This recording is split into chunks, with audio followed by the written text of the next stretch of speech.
What's going on, everyone? Welcome to Total Swans TV. This is your match preview ahead of the Nottingham Forest against Swansea City match, live at the City Ground tomorrow night on Wednesday, 6 o'clock kickoff. Just to give you a heads up, we're going to be live over on Door on Tour at I think 5:40, just in a build up to the kickoff, and then we're obviously going to be live doing a watch along throughout the game. So make sure you come over to that channel, Door on Tour. Check us out over there. Don't forget to subscribe to him. And let's get into this preview. So currently filming this Tuesday night, there are live games on at the moment, so things will change. Gonna do this before kickoff, and then obviously I'll put a little bit into just to say where things are currently standing. So before kickoff on a Tuesday night, Forest were obviously 5th on 69 points. Can't really move from that position.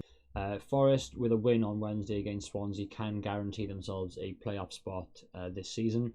Obviously with a win. If Cardiff lose or draw and Swansea beat Forest, then we're up to 6th.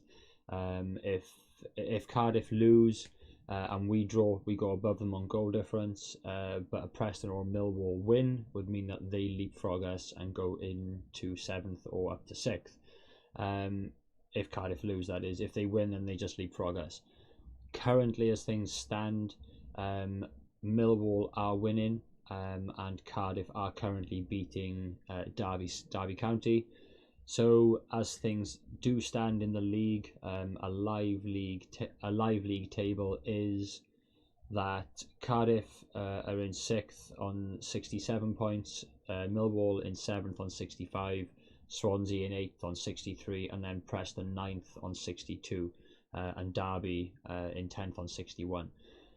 So as things stand, it does make it an awful lot more difficult for us to try and catch up. That means now we're 4 points off if Cardiff win tonight. If we beat Forest tomorrow, then we're back to 1 point off of Cardiff. If we lose to Forest tomorrow, obviously we've then got Bristol City and Reading to play in the final games of the season. Very difficult games, not going to be easy, and it's probably going to be almost... Our playoff hopes are probably much going to be done if we lose to Forest and Cardiff win tonight. So that's kind of as it stands. But we'll roll on with a preview. Forest last time out against Preston away. In fairness to them, it wasn't the most competitive game.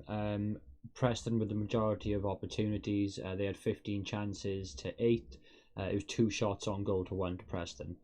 That one and only shot on target for Forest was Grabham's penalty, which he scored. So, although it's a bit of a tense game, they're coming towards the end of the season. 2 teams, obviously one in the playoffs at the moment, and one vying to try and get into the playoffs. But it wasn't a massively competitive game. I've watched a few of the highlights. There wasn't an awful lot that the keepers had to do, to be fair. As I say, Grabham got his penalty. That takes him to 20 league goals for the season. That is the first Nottingham Forest player in 18 years to reach 20 goals. That for me is quite a stat on its own. I think I saw it in Ben HD's videos where he was doing players for every championship team that have reached 20 goals, or the last player to reach 20 goals for each team. And it was somebody back 18 years ago for Forest. I cannot remember who it was, but obviously now Grabham has got his 20th league goal. First one in 18 years, that's quite crazy. But he's having a fantastic season personally. They've got some very dangerous players, a lot of players to look out for. But we also have a lot of dangerous players. Ryan Brewster, Andre Ayew. And to be fair, I think it's going to be a really competitive game once again. We unfortunately lost to them at the Liberty Stadium earlier on in the season. And it ended our home form and our unbeaten home run. It was a very good start to the season from the Swans, and then we came up against Forest at the Liberty Stadium, and they were by far the better team on the day, and they took a 1-0 victory away from Swansea. They've had a fantastic season. Sabri Lamouchi's done a great job there with what he's had, and to be fair to them, they deserve to be up in that playoffs, and they're going to be a very difficult opponent on Wednesday night for the Swans. Steve Cooper needs to get his tactics spot on again. I'd go with the same shape that we played in the last few games. It's been working fantastic. We were very unfortunate, obviously, on Sunday to lose against Leeds. I've personally taken a lot of stick online, and I take it all lightheartedly. Take it with a pinch of salt. I'm not doing this to rattle anybody. I'm not doing it to receive any stick or criticism. I'm doing it for the fun. I enjoy making these videos. It's my opinion at the end of the day.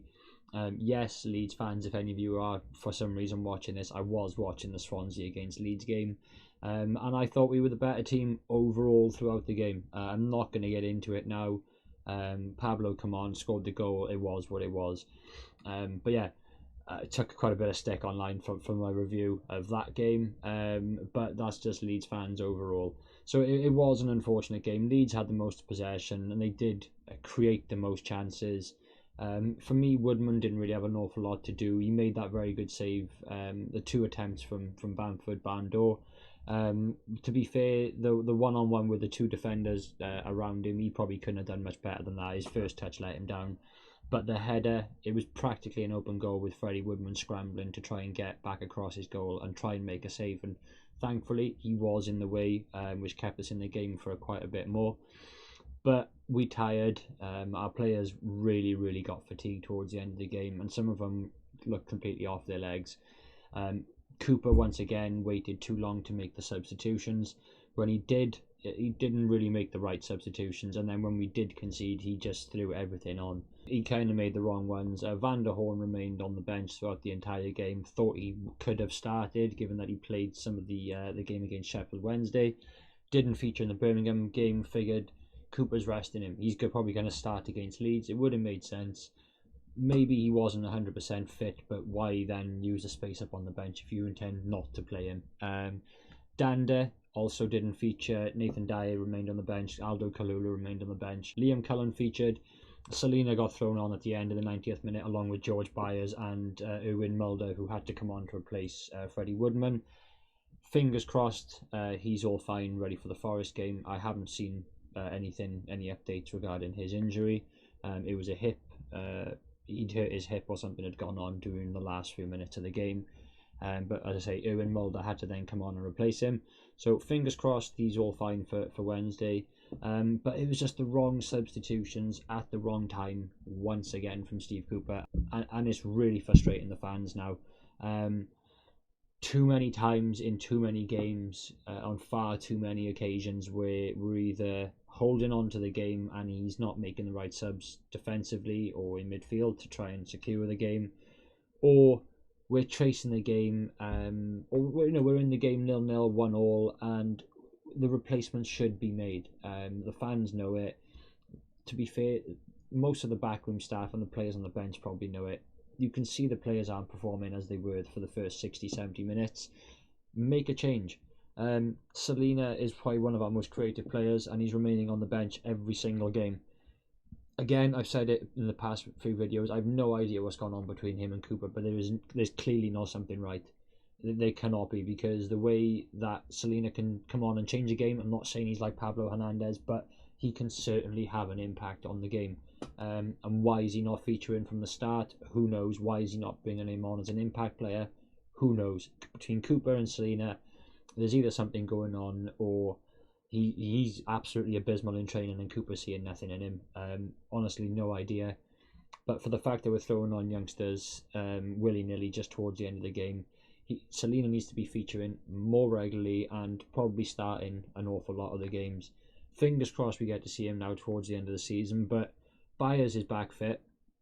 Maybe feature him. To be fair though, the players that have been playing have been performing out of their skin. Gaihi, Cabango, Norton, Roberts, Bidwell in defence, all been absolutely superb. Our midfield have been playing fantastic. Gallagher against Leeds was superb. Against Birmingham was absolutely brilliant. Andre Ayew, we know exactly how dangerous he can be and how dangerous he is. He's a massive, massive asset for us. And Ryan Brewster up top, he's been, he's hot and cold as far as, a goal every other game since coming in on loan, which isn't too bad. But his performances are hit and miss. It all really depends on what kind of service he can receive while he's playing. In some games, there's been absolutely nothing. But in credit to him, when he's getting his opportunities, he's taken the chances. There wasn't an awful lot he could really do against Leeds. We had a couple of opportunities, but I think Gallagher's opportunity, top right hand corner where the keeper saved it, an easy save according to Leeds fans. But that was probably our best opportunity of the game. So going forward, we're very creative, but finishing in the final third, we're just not quite there at the moment. And maybe going up this season is probably best for us. If we went up, what are we going to do? We're either going to have to spend the money we haven't really got, or we're going to have to loan in and find some freebies again, which is probably going to be a struggle in the Premier League. It's go up and I think struggle, or stay in the league and rebuild. I don't think we're going to struggle next season in the Championship if we remain down here, but I think it's going to be a very difficult season as far as trying to acquire players, attract players, and build a squad ready to push on for the playoffs next season or maybe the year after. But this Forest game, if you want to make it into these playoffs now in the last couple of games, this is a must-win. This is an absolute must-win. So as I've been rambling on, I'm going to have a quick look at the live scores. Cardiff still 2-1 up in the 81st minute, and Millwall 1 up in the 77th minute. So as I said at the start, we're currently down to 8th on 63 points, 4 points off Cardiff in 6th. It's going to be a struggle. If we don't beat Forest, it's likely we probably won't get into the playoffs. But anything is still possible. It's still mathematically possible, but will we be able to do it? Who knows? It all starts Wednesday night against Forest. We just got to put out a performance and try and get the victory. Hopefully we can. And before I give you my match prediction, I've asked Max from Matchday with Max, Nottingham Forest content creator on YouTube, to kindly provide a clip for the preview. So here's Max. Hello everyone, Max here from Matchday with Max. Thought I'd come on and give my predictions about Forest v Swansea on Wednesday night. It'll be another tough game for both sides, of course, for Forest as well, from a Forest fan point of view.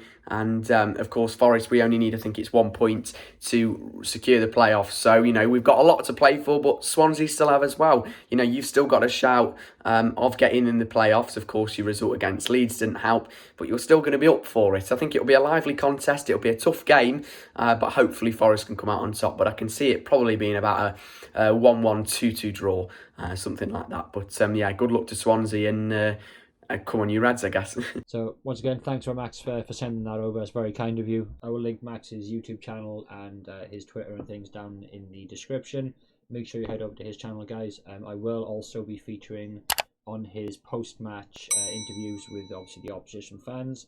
So, I'll be featuring on that straight after the Nottingham Forest game. So, make sure you do check out his YouTube channel for all post-match comments. I'm not sure if he's doing a watch-along for the Forest-Swansea game as well. If he is, obviously check that out. But make sure you go over there post-match to find out all of our comments and thoughts on the game afterwards.